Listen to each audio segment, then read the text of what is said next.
አረብኛ ነው ቃሉ። ለዛ የሰማይም ነዋሪ የምድርም ነዋሪ እንዲያመሰግናቸው አመስጋኝ ሙሐመድ የሚለው አህሉ ሰማ አህሉ الارض የሚያመሰግኑት የሆነ የሚያስመሰግን የሆነ ባህሪ የሞላበት ማለት ነው። በእናንተ ዘመን ባመጣው ሙሐመድን ብሏቸዋል።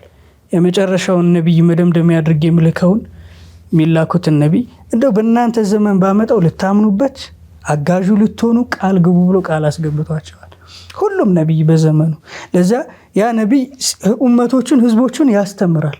ታሪክ ላይ አስፈረውታል። ይሄንን ክስተት ሲወርዱ ምድር ላይ የጀነት ሽታ ነበር ማዛቸው ገና አልለቀቀም። ጀነት ነው የሚሸቱት መስሎኝ ገና ያልፈነደቀውን እንቡጡ ገና የተደፈነውን ፈልቅቄ ሳየው አላለ ሙሐመድ የሚለው ስም እና ይሄ የታሪክ ሊቅ ናቸውና ምኑን ያስገረማቸው ይሄ እንግዲህ እስልምና ሐቅ ለመሆኑ እንደ ማስረጃ ከፈጣሪ ቀርቦላቸዋል። ምርጫ የዱንያ ሙሉ ንግስና አንስተ ሰማይ ምድርን ታዛዥህ እናድርግልህ አልተቀበሉትም።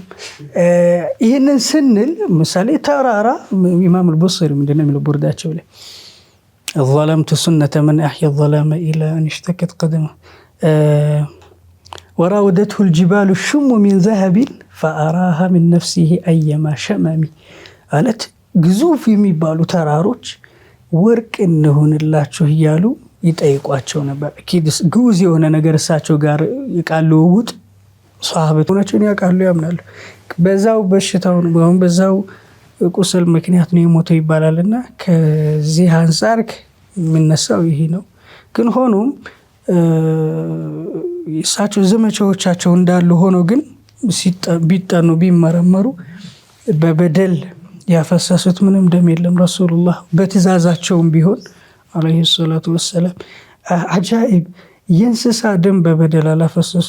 የሰው ቀርቶ የእንስሳ መብት አላጠፉም።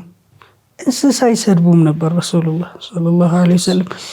አሁን ላይ እኛ ለዚህ ሀገር ነው ከተማ ነዋሪ ላይገባው ይችላል። እንስሳ